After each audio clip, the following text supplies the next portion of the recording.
Hello, dear students. I hope you all are safe and healthy. My name is Ankita. I am teaching as an assistant professor in Department of Computer Science and Engineering at St. Andrews Institute of Technology and Management, Gurugram.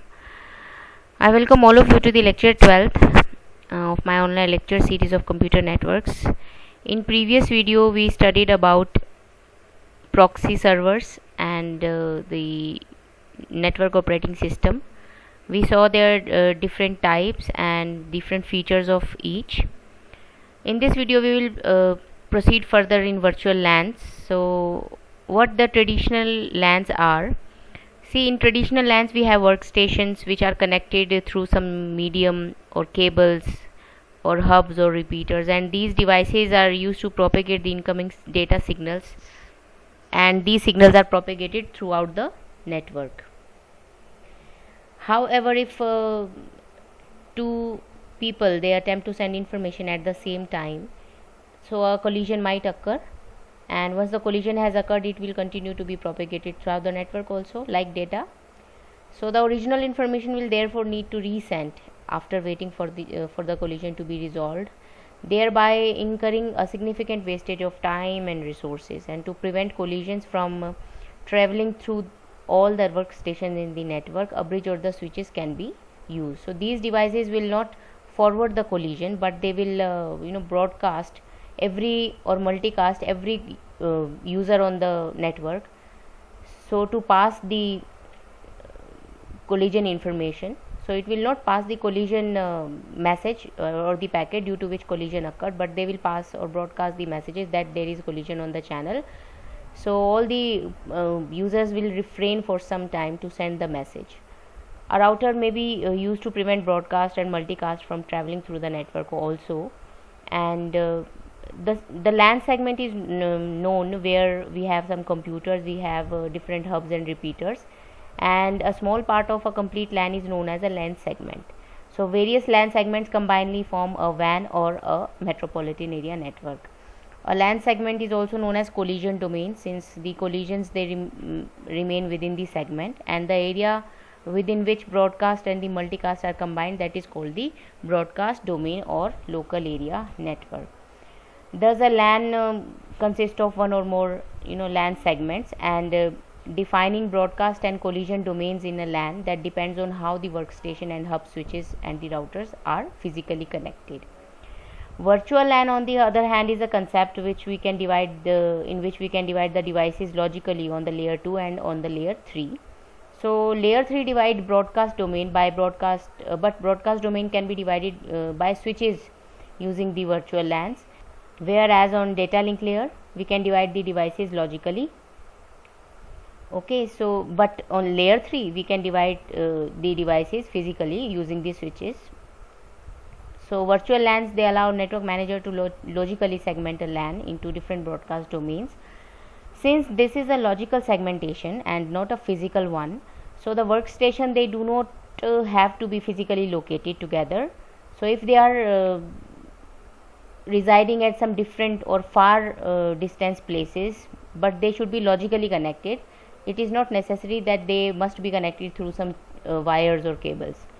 Users on different floors of the same building and even on the different buildings, they can belong to the same LAN.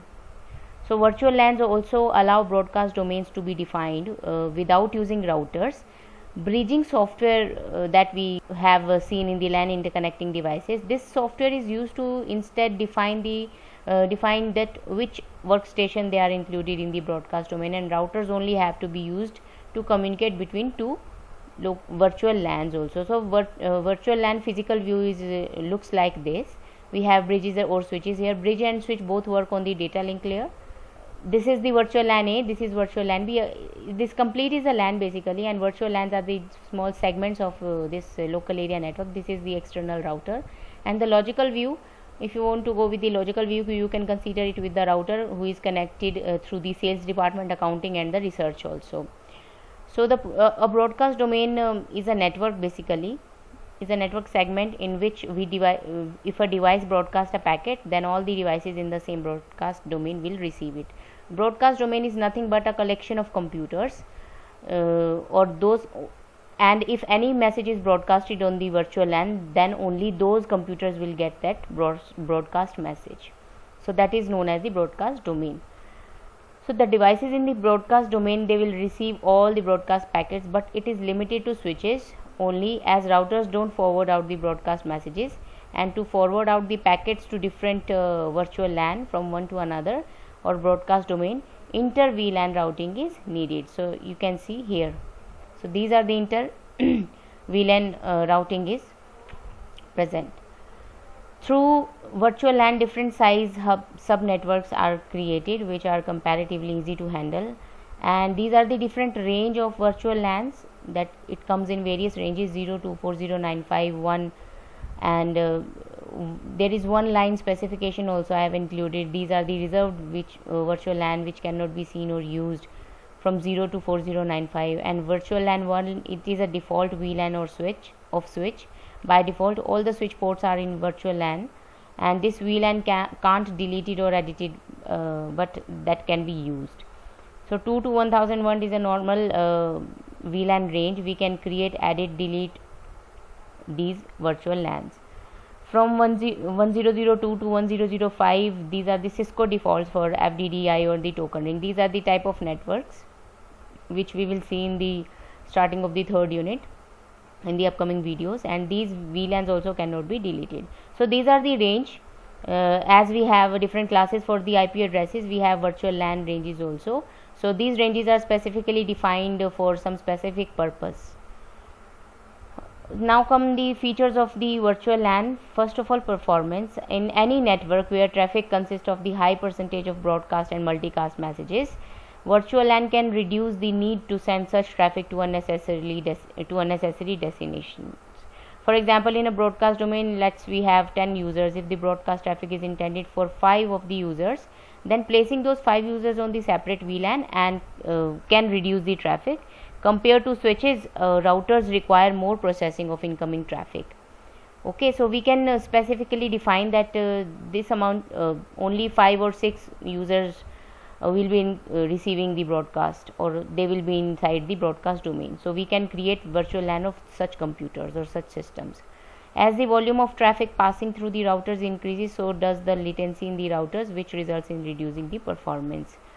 The use of virtual LAN reduces the number of routers needed, since virtual LANs can create broadcast domains using switches instead of the router. So router do not pass the information further, but switches stores it and then pass it to the next computer. Formation of virtual work groups. How the formation is done for the virtual work groups. Nowadays it is very common to find the cross functional product development teams, like a salesperson can be demanded inside the marketing department also to accomplish some task. Okay, so these work groups are usually formed for a short period of time, and during this period communication between members of the work group will be high. And to contain broadcasts and multicast with the work group, a virtual LAN can be set up for them, and with virtual LAN it is easier to place members of a work group together, and without virtual LAN the only way this would be possible is to physically move all the members of the work group closer together. So as I said that the programmer also, he may be required in the department of marketing, so to create the marketing strategies and all. I mean, in the organization only we are transferring people from different departments to accomplish some task. So we can do that by forming the virtual LAN instead of permanently shifting those employees into that department. Okay, so the virtual groups, they do not come without problems. They also have their own problems. Consider the situation where one user of the work group is on the 4th floor of the building and the other work group members are on the 2nd floor, and resources such as printer would be located on the 2nd floor, which would be inconvenient for all the persons residing on the 4th floor. Okay, so another problem for setting up virtual group may be that the implementation of the centralized server farms, which are essentially collection of servers and major resources for operating a network at a central location. The advantages can be there. So forming a virtual LAN can be little difficult according to the sitting plan of the various employees or the resources in the company. Virtual work groups, however, have advantages also, since it is more efficient and cost effective to provide better security, uninterrupted power supply, consolidated backup, and a proper operating environment in a single area than if the major resources were scattered in the building. Okay, so centralized server farms can cause problems when setting up virtual work groups. If servers cannot be placed on more than one virtual LAN, in such cases the server would be placed on a single virtual LAN, and all the other VLANs they trying to access the server would have to go through a router. This can produce the performance. Simplified administration says that 70% of the network costs are a result of adds, moves, changes of the users in the network, and every time a user is moved in a LAN, the cabling, a new station addressing, and reconfiguration of the hubs and the routers, that becomes important. Some of these tasks can be simplified with the use of the virtual LANs. If a user moved within a virtual LAN, reconfiguration of the router is unnecessary. However, the full power of virtual LANs will only really be felt when good management tools are created, which can allow network managers to drag and drop users into the different virtual LANs or to set up the aliases. So reduced cost is another feature. Virtual LANs can be used to create broadcast domains, which eliminate the need for the expensive routers. Security of VLAN says that periodically sensitive data may be broadcast on a network. So in such cases, placing only those users who can have access to that data on a virtual LAN can reduce the chances of an outsider gaining access to the data. So all these are the features of your virtual LANs. We will see working of virtual LANs. When a LAN bridge receives any data from the workstation, it tags that data and with the virtual identifier, and which indicates that from which VLAN the data is coming. So this is called explicit tagging, and it is also possible to determine to which virtual LAN the data received belongs using implicit tagging. And in the implicit tagging, the data is not tagged, but the virtual LAN from which the data came is determined based on the other information like port number on which the data arrived. So tagging can be based on the port from which it came, the source media access control MAC field, the source network address, or some other field, or the combination of fields. Virtual LANs are classified based on the method used, and to be able to do tagging of the data using any of the methods, the bridge would have to keep an updated database containing a mapping between virtual LANs and whichever field is used for tagging. Okay, so this is the example for tagging. If the tagging is by port, then the database would indicate which ports belongs to the virtual LAN, and this database is called a filtering database. And bridges would have to be able to maintain this database, and also to make sure that all the bridges on the LAN have the same information in each of their databases. So we will see these databases and filtering and tagging in the next upcoming sections. In order to understand how virtual LAN works, we need to look at the type of LANs and the type of connections between the devices on LAN, filtering databases, which is used to send traffic to the correct virtual LAN, and the tagging procedure, and one process to identify the origin of the data from which virtual LAN it is coming. There is one standard also, IEEE standard named 802.IQ, which is a draft standard, and it is currently working on the draft standard of the 802.1Q for virtual LANs. Up to this point, products have been proprietary, implying that anyone wanting to install virtual LANs would have to purchase all the products from the same vendor. Once the standards have been written and vendors create products based on these standards, so users will no longer be confined to purchasing products from a single vendor. So next is the type of virtual LANs. So type of virtual LANs, we have 5 types of virtual LANs. We will see one by one. First one is layer 1, virtual LAN membership by port. If there is membership by port numbers, then we have to maintain such table. This can be defined based on the port numbers that belongs to the virtual LAN. For example, in a bridge we have 4 ports, port 1 to 4 that belongs to V1, and port 3 belongs to V2. So this is the table which is maintained by the bridges, and to see from which port number the data is coming. The main disadvantage of this method is that it doesn't allow the user mobility, and if a user moves to the different location away from the assigned bridge, then the network manager must reconfigure the virtual LAN. So if the this port number, this user moves into the another virtual LAN, then we have to reconfigure the bridge. Layer 2 membership by MAC address. This type of membership in VLAN is based on the MAC address of the workstation, and the switch tracks the MAC addresses which belongs to each virtual LAN as shown in this figure. And since MAC addresses form a part of the workstation's network interface card, when a workstation is moved, no configuration is needed to allow the workstation to remain in the same virtual LAN. This is unlike layer 1 virtual LAN where membership tables must be reconfigured. Okay, so as the system is reconfigured or anything related to hardware occurs, then we have to reconfigure this table also. The main problem with this method is that virtual LAN membership must be assigned initially, and in the networks with thousands of users, it is not easy task. Also in environments where the notebook PCs are used, the MAC address is associated with the docking stations and not with the notebook PC. So consequently, when a notebook PC is moved to the different docking station, a virtual LAN membership must be reconfigured in that case also. So layer 2 virtual LAN says membership by the protocol. So one was the membership by MAC address on layer 2, and layer 2 second one is layer 2 membership by protocol type. So for this type, virtual LANs can also be based on the protocol type field that found in the layer 2 header. So the here will be the here protocol will be specified, and which VLAN is associated with which protocol, that will be written in this table. So layer 3 membership by IP subnet. So layer 3 is network layer. Membership is based on the layer 3 header. So the network IP address can be used to classify virtual LAN membership, as you can see in this figure. So these tables are maintained internally by the management tools only.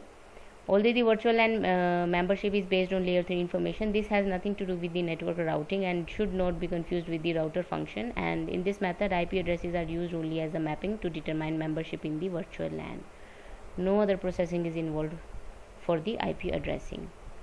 And layer 3 virtual LANs users can move their workstation without reconfiguring their network addresses, and only one problem is that it generally takes longer to forward packets using layer 3 information than using the MAC addresses. So last one is the layer higher layer virtual LAN. It is possible to define virtual LAN membership based on applications or the services, or any combination thereof. For example, if file transfer protocol applications can be executed on the VLAN and the telnet applications on the another virtual LAN. So this draft layer 1 to layer 1 and layer 2 is used for virtual. So this draft 8021Q is used only for layer 1 and layer 2, and protocol type based virtual LANs and the higher layer VLANs have been allowed for, but are not defined in this standard. As a result, the VLANs all remain. So 802.1 Q draft standard is defined for layer 1 and layer 2 only. So type of connection that virtual LAN makes are devices on VLAN that can be connected in 3 ways based on whether the connected devices are VLAN aware or the VLAN unaware. So VLAN aware device is one in which it understands the VLAN membership, and in VLAN unaware is which is not based on the VLAN membership. So first type of connection is trunk link. All the devices connected to a trunk link includes workstation that must be a VLAN aware, that all computers or all nodes inside the VLAN must understand the membership. All the frame on the trunk link must have a special header attached to it, and these special frames are called the tagged frames. Have a look at this example. This is the trunk link. So this is VLAN aware bridge. So both these systems in between this VLAN, they must have the trunk link. So it shows that they have a VLAN aware link. Okay, that means they come under some membership of the virtual LAN.